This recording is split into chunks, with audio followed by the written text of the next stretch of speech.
teen tales of the season. So we're crazy about trains this year. It's the 100th anniversary of the arrival of the railroad to Pemberton. The train first came to Pemberton in October of 1914. So our theme all summer is railway related. And to start things off this summer, we wanted to play for you a well-known Canadian movie by the National Film Board of Canada called The Railrodder. And it stars Buster Keaton, who was a silent film star of the era of Charlie Chaplin and Laurel and Hardy. This is quite funny. He rides a speeder from Atlantic Canada to the Pacific. And George Henry, it turns out, knows quite a lot about Buster Keaton and Buster's movies, in particular The Railrodder. So George is going to introduce this movie, and then we're going to play it for you, followed by a short, very short 15-minute movie on Buster Keaton's history, who he was, and the making of this movie, The Railrodder. Thanks so much for coming, and we hope you enjoy our 7 teen tales this summer, all about trains. Welcome. This kicks off our 100th anniversary for the railway, and we're delighted to have just bursting at the seams crowds. It's a hot day. At any rate, yeah, this is quite an event for Pemberton when you consider that years and years ago, the only way you could get here was either walk or on a horse or find a boat and come up through the lake. So it was a pretty tough thing. And anybody who lived here had to go through this incredible process of dragging his equipment and his belongings into this valley to make a living. So you either had to want to be here or you didn't stay. I mean, that's just the way it is. Anyway, we chose this particular movie of Buster Keaton simply because there's no dialogue with it. And Buster Keaton was a silent movie star. He set the stage and the standard for silent comedy. And the reason that we want to show you this short after is that the things that looked so simple and so easy for him, that might have taken maybe 3 or 4 seconds to show on the screen, you know, it was the result of hours or days of planning to get this thing quite right. And so you'll enjoy that once you see how they put it together. The other reason that we chose The Railrodder is that it kind of has an interesting beginning, because it starts in England, and he gets fed up with life in England, and he jumps off the London Bridge, I think it is, and he ends up on the east coast of Canada, and walks out of the water. Don't ask me that. You'll see it all. But what he does to get to the west coast, it gives us a very good feeling for what Canada is. And this is a tremendously rugged, tough place to be. I mean, the Americans didn't want it. So, I mean, it tells you something, doesn't it? But here we are. We're stuck with it. It has some of the most challenging mountains and railroad building in the world. And as he cruises through on his speeder, you'll get some sense of just Canada and why we live here and we take such great pride in our country. At any rate, without further ado, I think we should start with the movie, and I know you'll enjoy it.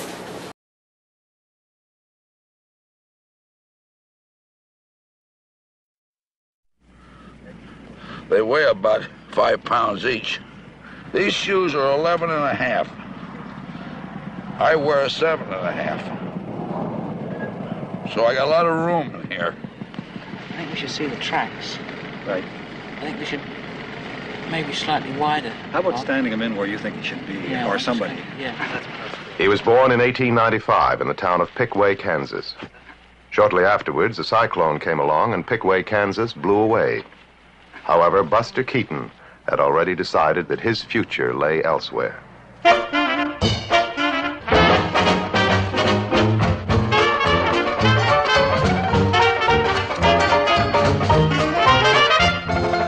Turn them over anytime you're ready. No, if we just slightly... Just off the sign. Yeah. Right. He spent his first 35 years becoming one of the most famous comics in the world. The last 35 years have been a bit rocky, but Buster is still doing business. It's somehow better if you don't walk over the tracks. You stand this side and just like that. After you've looked at the sign and we see a close-up of the sign, and you react to the distance, you see, and then you look that way, then you see the car there, then you kind of walk up towards the speeder, and you sit on it, and just see you go off down there. Okay. Stand by. Okay, roll. Here is Keaton on Canada's East Coast, about to star in his 87th movie, a 25-minute color short called The Railrodder. In it, he will travel from the Atlantic to the Pacific in a runaway railway speeder. The director is Gerald Potterton, whose films have been twice nominated for Academy Awards. For Potterton, this is a rare opportunity to work with a master. A second film crew made this record of them at work.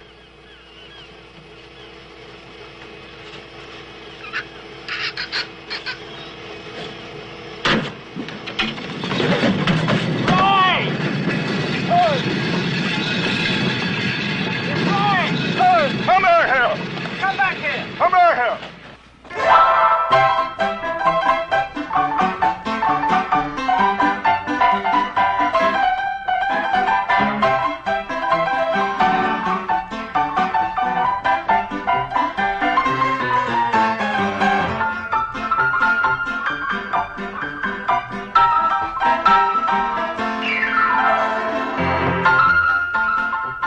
Around 1915, everybody started going to the movies, and the great days of slapstick comedy were on.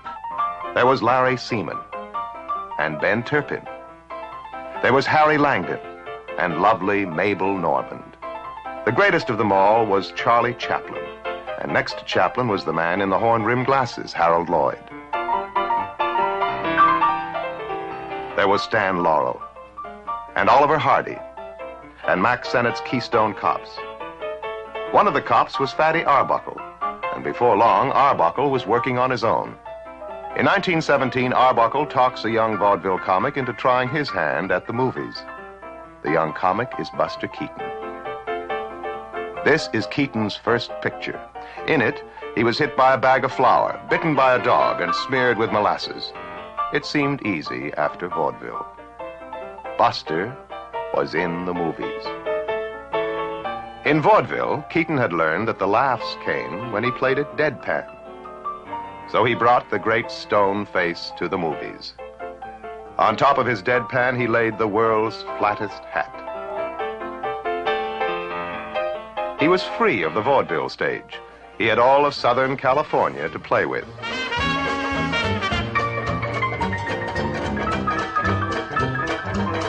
He had all the props and all the space he could use.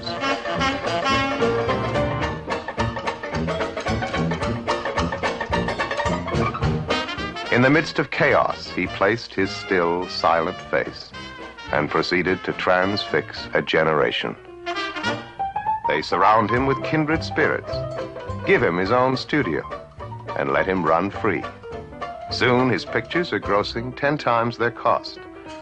And Keaton is making $200,000 a year.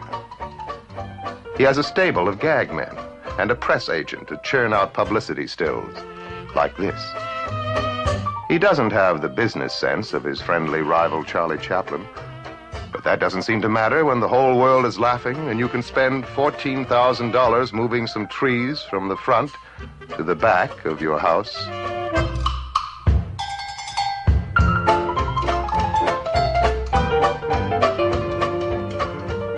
At parties, Douglas Fairbanks swings from a trestle above his swimming pool. He plays baseball with Tom Mix, trades insults with Sam Goldwyn over bridge, and executes elaborate practical jokes on Adolf Zucker. There are 3 cars, 6 servants, 2 children. He is married to one of the rich and famous Talmadge sisters.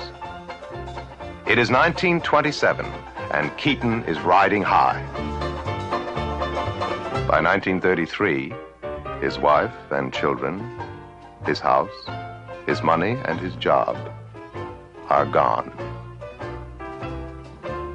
Buster Keaton is an acute alcoholic.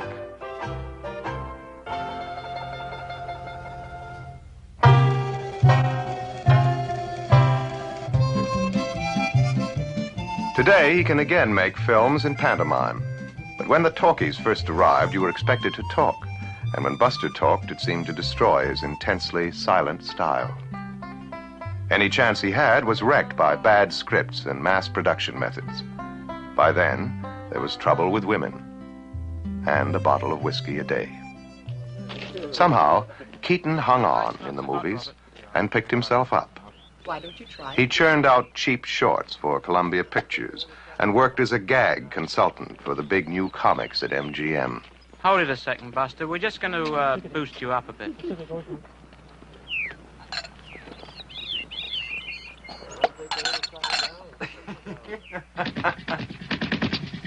the 30s, 40s, and 50s, he took work where he could get it.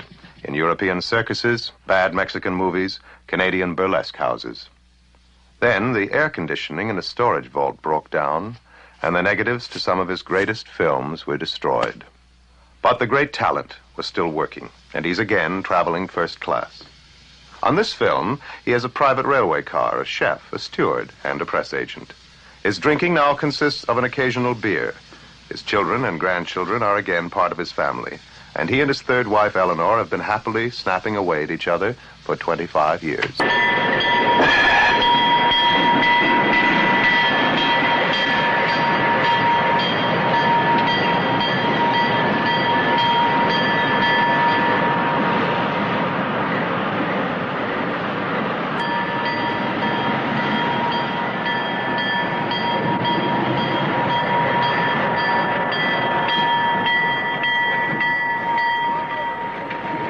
Three tracks or more, like that.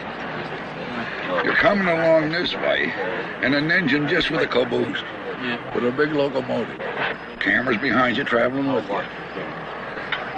So that you got the thrill of that being on the same track with you, coming right at you. And just about the time he reaches this switch is when you see him, and all you do is this. He goes onto that track, and you go to this one. See? Great. Back up 1 inch, gentlemen. It's great. Yeah, that's and good. it's just sure. Yeah, that's a sure fun.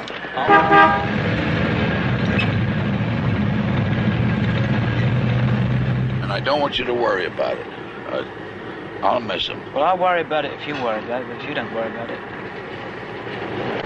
You think you'll miss him, right? Eh? You're going to miss him, okay? Well, I'll miss him. Otherwise, it'd be a very short movie. Moses. Perfect. Beautiful.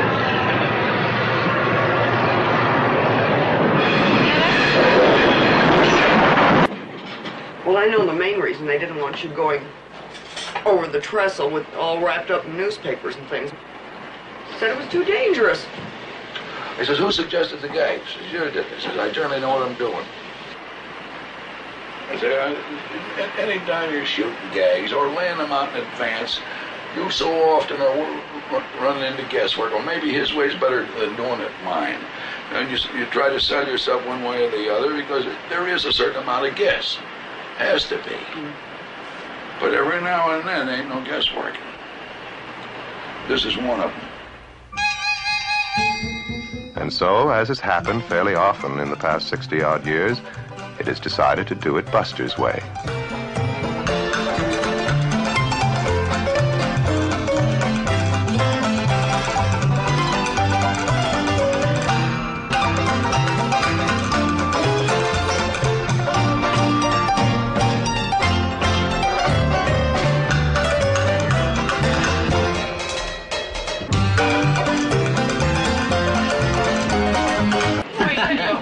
Buster was born into show business.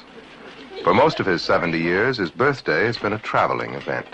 What is that? When he was a baby, his parents were operating a traveling medicine show. In partnership with an artful young man named Harry Houdini, they peddled snake oil to rustic America. The Keaton baby was called Joseph Jr. until Houdini saw him take a nasty tumble. From then on, he was Buster. When he was 3, his parents left the sticks and headed for the cities and the vaudeville stage.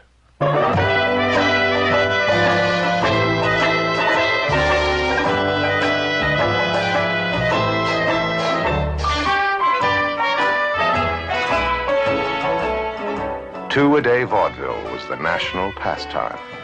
One historian called it a dig in the nation's ribs. It was rude, rough, sunny, and naive.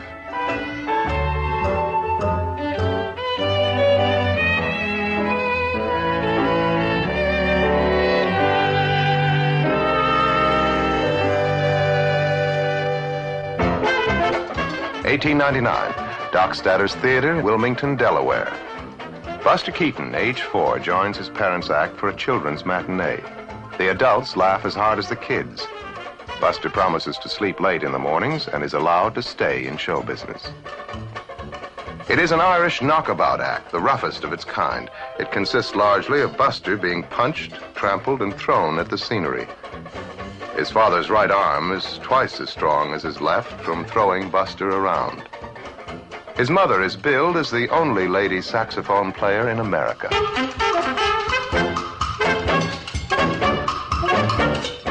Although Buster loves the work, the law sometimes threatens. Then it is explained that Buster is really a midget. At 5, he does his own makeup. At 7, he is clouted for on-stage mistakes. At 9, he is in charge of travel arrangements. At 11, he is creating gags.